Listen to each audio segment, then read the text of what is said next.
Ok, meus amigos, minhas amigas, estamos aqui de volta para a nossa aula de número 14 do nosso curso. Estamos já nos encaminhando para o final, né? Nosso curso tem 17 aulas.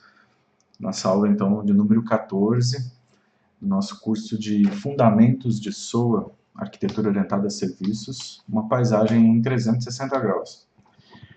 Nesse ponto, meu amigo, você já olhando, minha amiga aqui, você já deve ter visto que realmente, né, a gente andou por uma série de lugares, né, dentro do mundo da tecnologia SOA, né, a gente falou de infraestrutura, a gente falou de negócio, falamos de processos de negócio, falamos de web services já, falamos de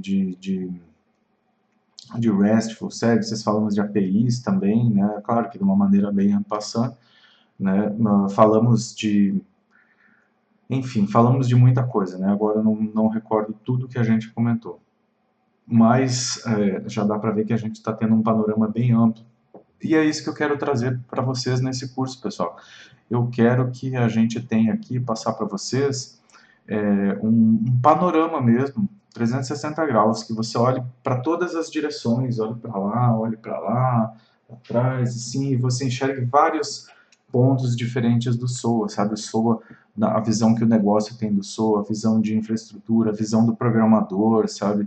A visão do desenvolvedor, a visão do cara que faz a governança de serviço, que é um assunto que a gente ainda vai falar, e a visão, por exemplo, desse movimento todo da orientação a serviços, né, dentro da TI, que ele é amplo, ele envolve ITIL, ele envolve o próprio SOA, ele envolve cloud computing, ele envolve infraestrutura orientada a serviços, ou seja, é um movimento muito grande, um movimento muito abrangente, né, de toda a TI e até de negócio, porque a nossa última aula que eu estou montando, a aula de número 17 do curso, ela vai falar sobre a empresa orientada a serviços, né? Que é uma extrapolação do conceito de orientação a serviços para a área de negócio, né? Ou seja, você trabalhar toda a sua empresa dentro do paradigma da orientação a serviços, ok? Então, essa nossa aula de número 14, a gente vai falar sobre tendências atuais em computação orientada a serviços e integração de aplicações. Vamos lá? Então, ok, estamos indo. Então, assim, quais são as principais tendências do momento? Né? A utilização de web services para exposição na web, business to business, né? A intensificação do uso do Enterprise Service Bus para integração corporativa, o uso de APIs baseadas em RESTful Services pela simplicidade, por eles serem mais enxutos, né? E JSON, né? Pelo formato ser mais enxuto, não ser tão verboso quanto é o XML, para comunicação canal-servidores de borda. E também a internet das coisas, aqui, ó, isso aqui é muito importante, né? Isso aqui é um movimento muito forte na atualidade, está se falando muito de API Management, né? Por quê? Porque a ideia é você abstrair, né, essa parte da integração, do conhecimento sobre integração, do próprio conhecimento sobre tecnologias web, né, sobre essa questão de fazer GET, fazer POST, TCP/IP e tal, HTTP, essas coisas, essa sopa de letrinhas, ESB, transporte, rede, parará, essa coisa toda. A ideia é abstrair isso aí de quem está usando o serviço. A ideia é você dar uma API para ele, na linguagem que ele é acostumado a trabalhar, uma API que vocês põem ela em C, vocês põem ela em Java, vocês põem ela de várias formas, né? E aí ele utiliza essa API, e aí embute dentro dessa API, ele chama lá, instancia uma classe, executa os métodos, tipo Java, né? Por exemplo, e aí faz a integração pela internet, normalmente baseado em REST com JSON, e ele recebe a resposta e ele nem sabe como é que aquilo foi feito por dentro e tal, ele só precisa configurar eventualmente, né, alguma rota, alguma coisa, né, dentro da empresa dele, se for o caso, né, mas para a internet das coisas isso é muito importante, né, porque quando você pensa em coisas, né, numa internet das coisas, né, para você programar, você tem que diminuir essa complexidade da integração e trazer isso para um conceito mais simples de uso para alavancar a produtividade, né? Para que você possa programar isso para vários dispositivos, que seja uma coisa transparente, etc. e tal, ok?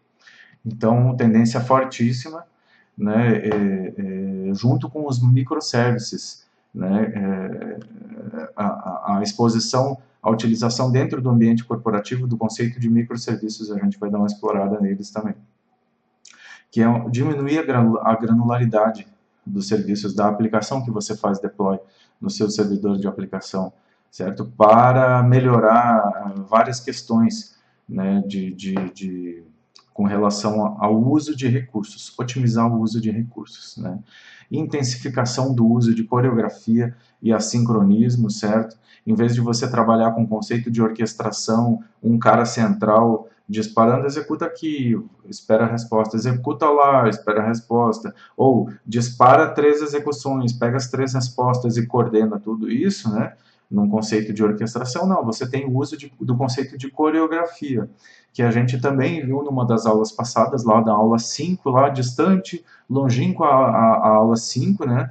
A gente viu esse conceito de coreografia, que é você espalhar mensagens e todos os interessados naquela mensagem capturam essa mensagem, escutam essa mensagem no barramento, no ESB, e fazem o que tem que fazer e cada um segue a sua vida, ou seja, eles são independentes. Você não tem um maestro, como na orquestração, né? Um maestro que está lá fazendo os movimentos e todo mundo segue ele. Não, você tem, cada um faz o seu movimento e todo mundo dança direitinho a sua parte na dança e o espetáculo está garantido no final das contas, porque cada um sabe o que tem que fazer, né?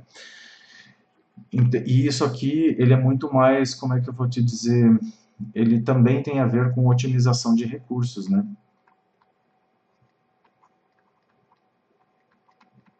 Porque quando você usa bastante assincronismo, você não prende processador, você não prende máquina, esperando as coisas voltarem de onde. Você não cria uma cadeia de execução que fica pendurada, mantendo o estado, entendeu? Então, assim, a coreografia e o assincronismo é uma das grandes maneiras de você implementar aquele princípio do statelessness, do sem estado, né? Do SOA. Né? Você vai repassando mensagens e você morre aqui. Você solta uma mensagem e você já morre, e libera o processador desse servidor para fazer outras coisas. E essa mensagem vai se propagando, e quem precisar utilizar ela captura e faz o que tem que fazer. Ah, mas se alguém que precisar não capturou a mensagem, o que que faz? Bom, aí você tem mecanismos de compensação, etc., né? Alguns mecanismos de controle, de compensação, de verificação para ver se tudo que foi disparado foi processado e tal, mas isso não ocupa aquele momento da execução da transação, certo? Ele vem num momento posterior, né?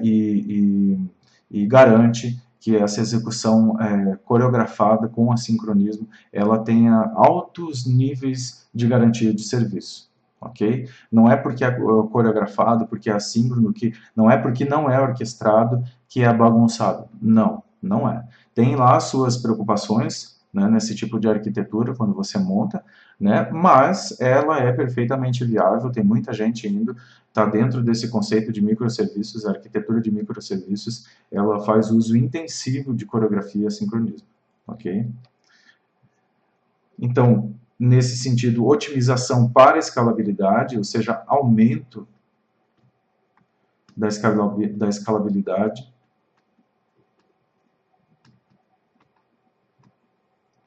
certo? E de uma forma automática, dentro daqueles conceitos de nuvem que a gente viu, da elasticidade, né?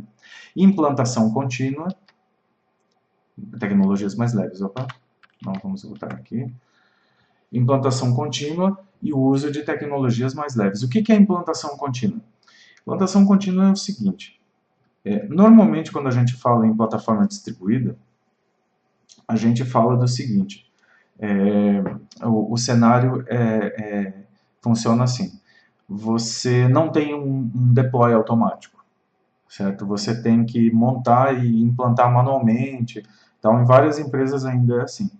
A ideia da implantação contínua é você diminuir o tempo entre as implantações, por exemplo, fazer implantações a cada 15 dias, a cada 3 semanas, a cada uma semana, enfim, você estipula lá um intervalo regular e aquilo que você tiver pronto para mandar para a produção, você manda para a produção. Ou seja, a ideia é você não espaçar muito o tempo entre uma implantação e outra, para que você possa é, é,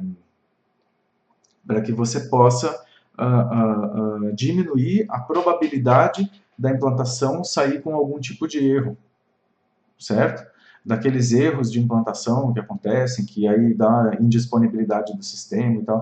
Ou seja, diminuindo o intervalo entre uma implantação e outra, você vai garantindo que a estabilidade do sistema como um todo, certo? E o uso de tecnologias mais leves. Então, assim, o Web Services é uma coisa que está caindo um pouco em desuso agora, Web Services tradicionais, com SOAP e com XML, né? Dando lugar aí a uma coisa mais leve, que é o RESTful Web Services, com JSON, né? Sem manutenção de estado, né? Propagando o estado como parte do payload, né? Que a gente chama da mensagem, se for o caso, né?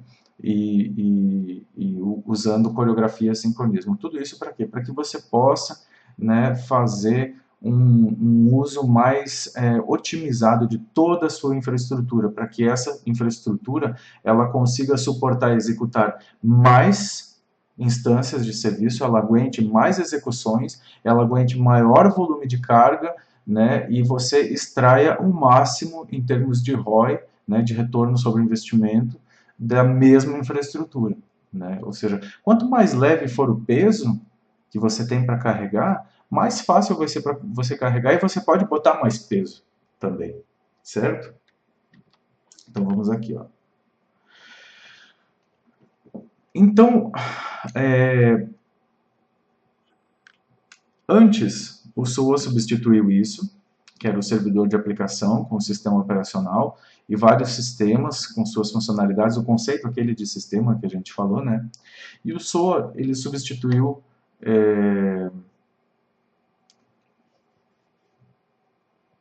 isso por isso, né? Que era vários servidores, né, distribuídos, certo?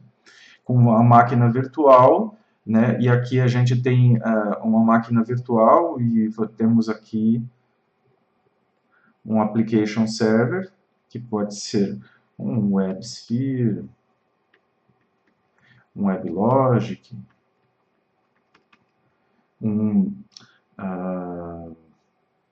aquele da JBoss lá, enfim, não lembro o nome.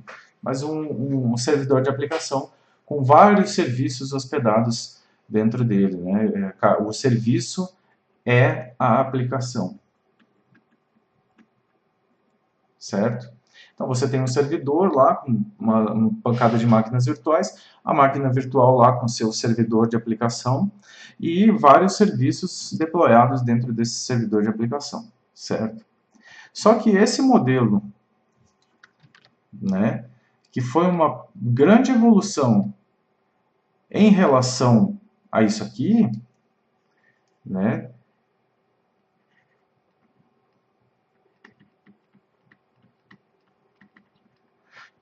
esse modelo que foi uma grande evolução em relação a esse modelo centralizado de execução, né, ele também está sendo visto agora como um novo monolito. Né? Claro que isso aqui, gente, em grande parte, é pela forma como o pessoal implanta as aplicações, certo? Dá para dizer, assim, com relativa... um relativo 90% de certeza, mais ou menos. Tá? Eu já vi isso em livros e tal. E é a experiência que a gente vive no dia a dia, trabalhando com TI, né? Eu fui desenvolvedor COBOL por muitos anos, tenho muita experiência de mainframe, e tenho também, e trabalho também já há alguns anos com plataforma distribuída, com Java, com as tecnologias distribuídas. Na verdade, o que o pessoal fez, muito pouca gente implementou esse modelo aqui, de fato, né? Muito pouca gente implementou. Na verdade, o que o pessoal fez foi transferir isso aqui, esse pacotão todo, isso aqui gerou um WAR, né? E isso aqui também gerou um WAR, e jogavam isso só que para cá. Então você tinha o servidor de aplicação e aquele sistemão todo. E aí, claro, gente, quando você vai querer escalar esse modelo todo, ele se torna pesado, né? Fica pesado para você escalar isso aí. Porque quando você está replicando uma máquina virtual, você está replicando tudo que tem dentro dela, né? Para escalar isso, né? Então, você está duplicando o application server e todas as aplicações que tem dentro do application server.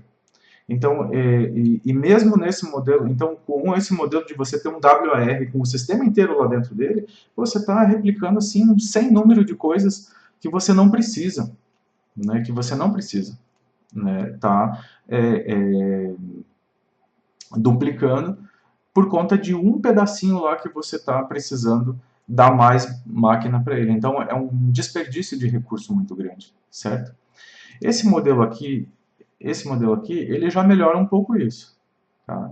Mas ele também tem um problema de que quando você vai fazer a duplicação dessa máquina virtual para escalar ela, você replica um monte de outros serviços que não tem a ver com, de repente, uma única operação que você está precisando, que está dando mais demanda em cima dessa operação aqui, por exemplo. Mas todas essas outras aqui estão ok.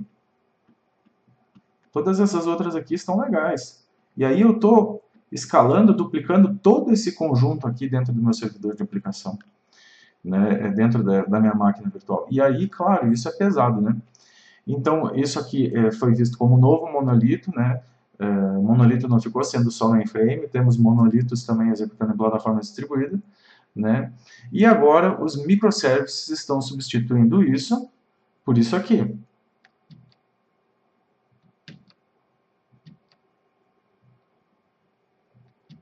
Não, peraí, volta. Estão substituindo isso aqui, ó. Estamos otimizando, então, agora os recursos de infraestrutura. Mas isso ainda é SOA. Com certeza isso ainda é SOA. Isso aqui é só um modelo de implementação de SOA, os microserviços, certo? Então, assim, a ideia agora é você ter um container, né? Você não tem mais aquela máquina virtual com aquele servidor de aplicação, com aquele application server, com tudo isso, com uma pancada de serviços deployados lá dentro dele. Não, você faz um uso mais racional da sua infraestrutura física. Você tem um container com uma máquina virtual, com uma virtual machine otimizada. E dentro daquela virtual machine, otimizada, você vai rodar um serviço. E você vai ajeitar a granularidade dele mais ou menos em função do uso. Então você bota um serviço com esse serviço, com o conjunto de operações dele, ele vira a aplicação, certo? Esse cara, ele é a nossa aplicação, nesse modelo de microserviços aqui, certo? O que a gente ganha com isso, pessoal? A gente ganha melhor a utilização dos recursos. A gente está otimizando o uso de recursos de infraestrutura. Porque nesse modelo tradicional aqui, e no outro modelo também tradicional, mais tradicional ainda, né, que o pessoal pega e joga tudo dentro de um único WR, bota aquele pacotão, aquele trambolhão gigante lá, quando você escala, quando você duplica uma máquina virtual, você duplica muita coisa desnecessária. E aqui você faz uma adequação da granularidade do serviço em função do uso dele. Claro, você vai ter o seu serviço de tarefa, por exemplo. Você vai ter lá aqueles vários tipos de serviço do seu inventário, mas cada um deles vai estar rodando dentro de uma VM específica e tunada e pequenininha, sabe? Então, quando você fizer a escalabilidade, quando você escalar ele, você precisar duplicar, você vai duplicar só aquele container. Você não vai duplicar um monte de outras coisas que são desnecessárias. E isso vai te ajudar, essa leveza vai te ajudar a poupar muito dinheiro na sua empresa, né? E fazer um uso muito mais eficiente. Isso aí tem tudo a ver com eficiência, que eficiência é como fazer, né? A forma de você fazer as coisas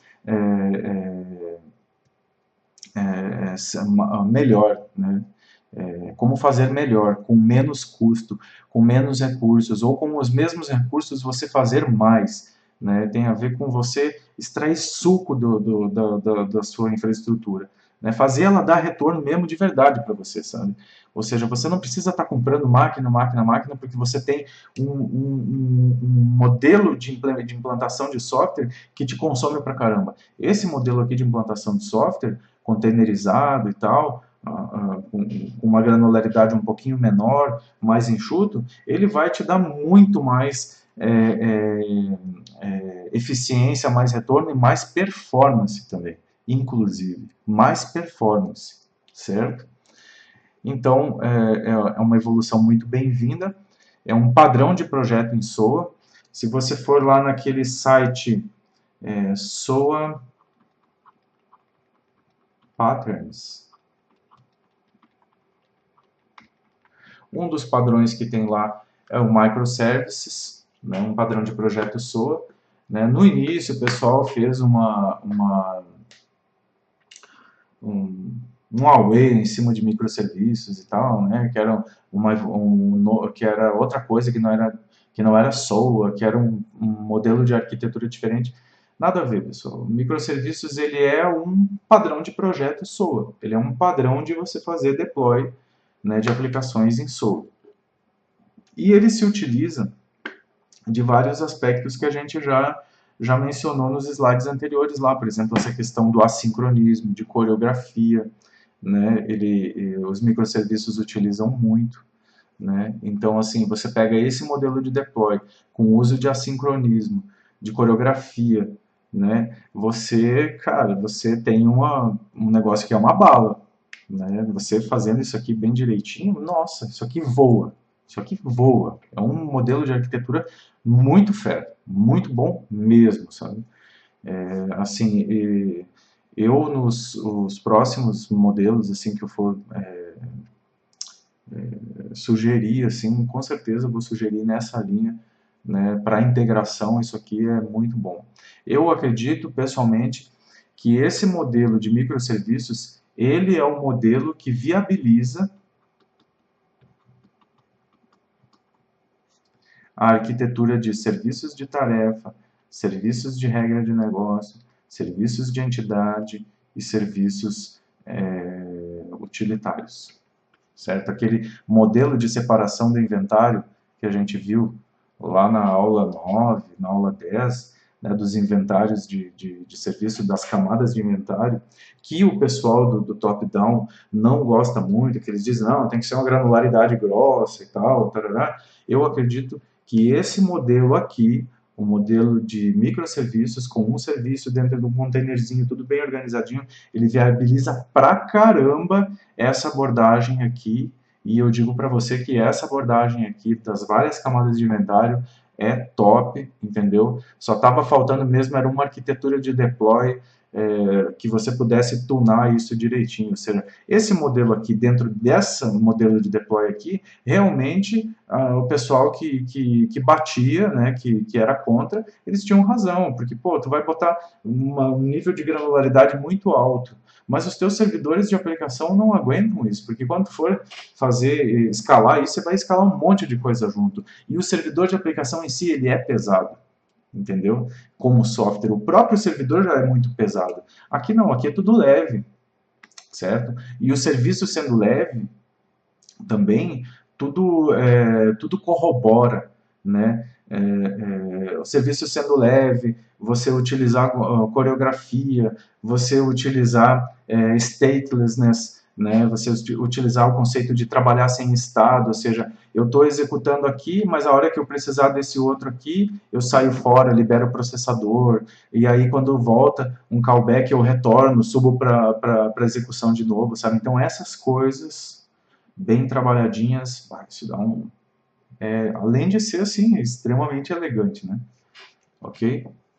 Então, assim, esses são as tendências do momento, né? É aprofundar o uso do Enterprise Service Bus, ou seja, aquela coisa do modelo federado, né, pelo uso de web services e tecnologias abertas, caiu, não é mais tudo isso, não, XML com web services não é mais não está com toda essa bola. O que está valendo agora é vamos usar Enterprise Service Bus, vamos, em vez dos nossos programadores terem que conhecer integração, vamos usar APIs. Vamos, em vez do cara ter que conhecer o web service para poder integrar, não, vamos dar uma API para o cara, vamos dar um jarzinho para ele trabalhar, que ele só instancia o objeto lá do serviço, e aí as operações são métodos, ele popula os dados lá e chama aquilo, e aí a parte de segurança, a parte de log, a parte de integração, está tudo embutido ali dentro, o cara não esquenta a cabeça com nada, sabe, com nada.